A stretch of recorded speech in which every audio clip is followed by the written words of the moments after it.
yung impeachment ni BP Sara, ngayon nakita nila, ito is very reliable information ito ha, nakita nila na medyo lumakas yung sipa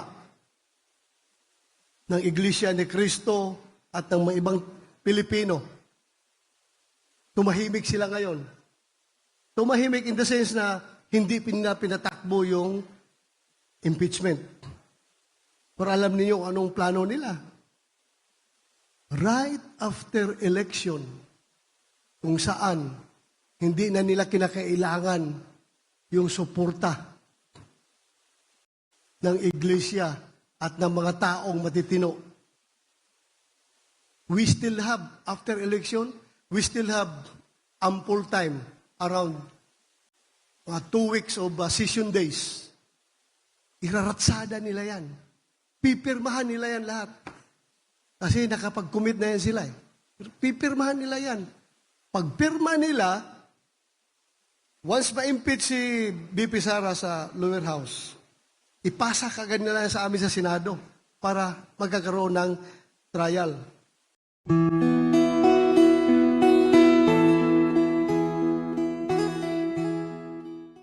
Ang aking pakiusap sa inyo, hindi lang suportahan natin itong buong ticket. Atty. Lambino, Philip Salvador, Pastor Apollo Kibuloy, Atty. Dante Marcoleta, Senator Bongo, si Atty. Jamie Bundok, Atty. J.B. Hinlo. Bakit natin sila suportahan? Bakit? Napaka-importante po na kung kami ni Senator Bongo ay makabalik, dapat madagdagan tayo ng tao sa Senado. Kaya, alam ba ninyo na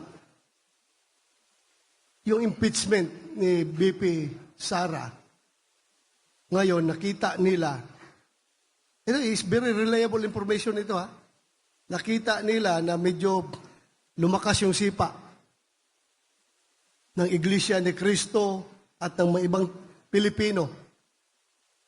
Tumahimik sila ngayon. Tumahimik in the sense na hindi pinatakbo yung impeachment. Pero alam niyo anong plano nila. Right after election, kung saan hindi na nila kinakailangan yung suporta ng iglesia at ng mga taong matitino. We still have, after election, we still have ample time, around 2 weeks of session days. Iraratsada nila yan. Pipirmahan nila yan lahat. Kasi nakapag-commit na yan sila. Pipirmahan nila yan. Pagpirma nila, once ma-impeach si BP Sara sa lower house, ipasa kagad nila sa amin sa Senado para magkakaroon ng trial. Kami naman, since makarating yung impeachment complaint sa amin, yung articles of impeachment, makarating sa amin before the adjournment. Kasi mag-adjourn yung 19th session is before. Oo po, yung mga bagong nahalal, di ba? So kahit na natalo na yung iba sa eleksyon o nanalo man, obligado kaming entertainin yung impeachment nila. So once naipasa sa amin yan, constitutional duty ng Senado na talagang patakbuhin yung trial. So kahit na ma-adjourn ang 19th Congress, kung nagsimula na yung impeachment nila, merong mga nagbabaring school of thought. Merong nagsasabi na tapos na. Pero ang kanilang hinahawakan ngayon ay impeachment is a continuing duty ng Senado. Kahit na ito'y ma-adjourn daw, once na-file ang complaint at nagsimula na yung hearing, tuloy-tuloy daw yan. So yun ngayon ang kanilang plano. Kaya kailangan talaga na dadami tayo doon sa Senado.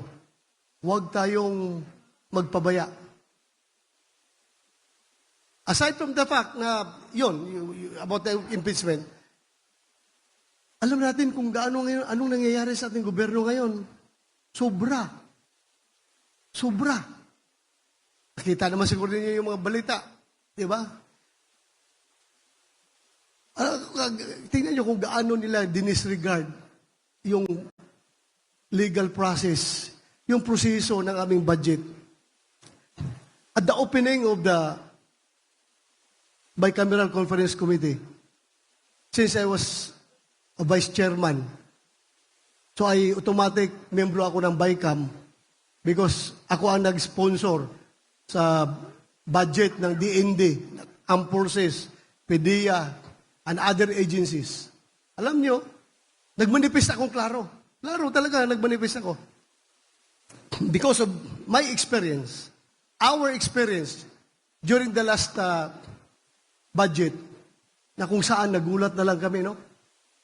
Pagkatapos ng budget, lumabas, mayroon palang pundo ng AKAP na sila-sila lang sa House of Representatives ang gumagamit. Ginamit nila yun para sa kanilang People's Initiative. Yun ang purpose nila sa AKAP noon eh.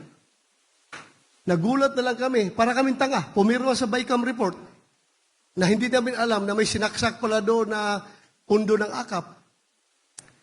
Ngayon, because of that experience, sabi ko, nag-manifest ako during the opening, sabi ko, Madam Chairman, may I manifest that before we sign the BICAM report, please give us ample time to scrutinize everything. Kasi nga, ang premise ko dyan, yung previous na experience namin, para, sabi ko, para, Madam Chairman, para hindi kami magmukhang tanga. Tahimik silang lahat. After that, sila-sila nila nag-usap. Bumalik kami for the second and last meeting ng BICAM. Diretso na, pinapapirma na kami ng BICAM report. Pinapapirma. Sabi ko, hindi ko pa nga nabasa yung BICAM report, papirmahin na niyo ako. Wala akong magawa. Iisa lang ako eh. Lahat sila. Yung ibang nandol, pumirma. Kung ginawa ko, nag-walk out ako. Tumayo ako, umalis ako. Hindi ko papirma dyan dahil may experience na tayo. Na kung ano-anong pinagsasaksak nila sa budget. So ito na nga. Lumabas nga. Nung umaga, nagpirma kami sa BICAM report. Nagpirma sila sa BICAM report. Pagkahapon, lumabas yung BICAM report, yung soft copy. Pinadala sa mga opisina namin. At doon nakita ko talaga na may mga blanco na mga amounts doon sa pundo ng Department of Agriculture. But then, again, diretso, ratification, pagkahapon, somewhere, mga gabi na, mga 7 to 8 o'clock ng gabi. Ratified yung BICAM report. Again, hindi ako sumama sa ratification. Hindi ako bumoto. Dahil hindi nga ako pumirma ng BICAM report, buboto pa ako. Ano kayo? Hilo? Nakalusot na yung BICAM report. Yun na. Alam nyo, napakaraming pinagtatanggal. Itong masama. Ito masama talaga. Ang daming legislator. Alam, parang naglulukuhan tayo ba? Kapag mayroong nangyari na pambubuli ng mga Chinese sa West Philippine Sea, alam mo, anong sabi ng mga magagaling na legislator? We condemn to the highest terms yung ginawang pambubuli ng mga Chino sa ating mga mangingisda, sa ating mga sundalo, sa ating mga Navy, sa ating mga Coast Guard.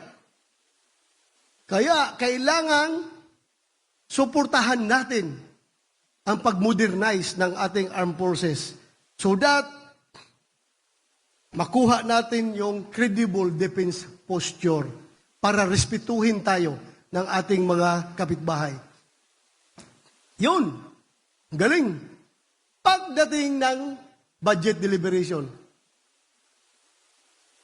yung 50 billion na AFP Modernization Fund ng NEP na sinabit ng Malacanang to the House of Representatives, tinapyasan nila ng 10 billion From 50, ginawang 40. So yun ang nakalagay sa GAB.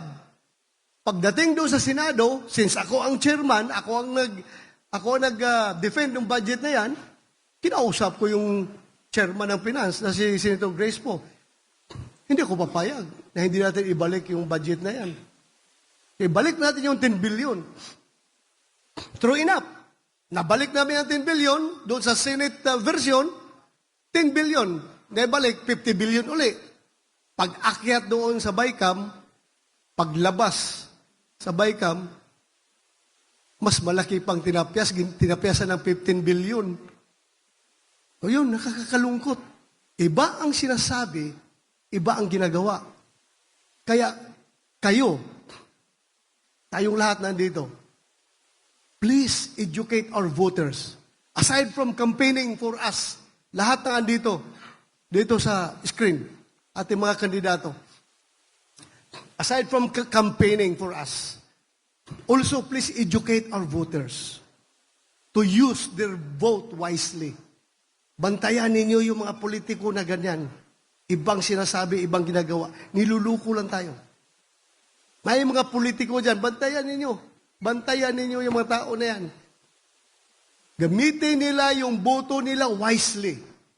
Dahil sa panahon lang ng halalan, tayo nagkakaroon yung pinaka-ordinaryong habal-habal driver dito sa downtown Davao City. At yung pinakamayaman na negosyante sa Makati, yan lang ang panahon na magkakaroon tayo ng equal footing. Ang boto ng isang mayaman doon at boto ng pinakamahirap dito sa Davao City, pareho lang ang boto, counted as one. Pareho lang ang value. Kaya huwag nating sayangin. Sagrado yung ating boto. Pag tayo'y bumuto, sabihan natin ating mga kababayan, lagay na sa utak na palagi ang kinabukasan ng ating bayan. Kinabukasan ng ating mga apo. Dahil alam ninyo, sinong magbabayad nitong utang ng ating gobyerno ngayon? Yung mga pinangbibigay nilang akap, pinangbibigay nilang AX, sinong magbabayad niyan? Utang yan. Kundi yung ating mga anak, ating mga future generation, trillions ng utang ng Pilipinas. Dapat okay lang sana magkakautang tayo ng ganong kalaki, basta ginamit sa magandang pamaraan. Kung ito'y ginamit sa intended use, pero ibang priority nila Priority nila, akap para magamit natin sa eleksyon. Kasi eleksyon na naman Para magkakaroon ng utang na loob yung mga tao na makatanggap ng mga ayuda na yan. Eleksyon. Huwag ninyo, sabihin natin mga kababayan, tanggapin ninyo yung akap, tanggapin ninyo yung AX na yan. Tanggapin nyo dahil pera natin yan. Inutang natin yan sa ibang bansa. Inutang natin yan. Yung pera na yan. Tanggapin natin kasi tayo magbabayad. Pero pagdating sa eleksyon, dapat another story. Huwag kayo magkakautang na loob dyan sa mga politiko na gumagamit ng ayuda para lang tayo para mabili yung ating boto. So yun dapat ang ating pagtutulong-tulungan. Otherwise, walang mangyayari sa ating bayan. Iba naman kung pupunta tayo sa violent means, kung gusto nating magbago, gusto natin ng radical means, gulo, kawawa ang ating bayan. So dito tayo sa pamamaraan na sana kung may tsansa pa, mabago natin ang kinabukasan ng ating bayan. Yun lang, hindi ko habain pa aking pananalita dahil aram ko marami pang magsalita. Daghang salamat sa iyong tanan. Unta.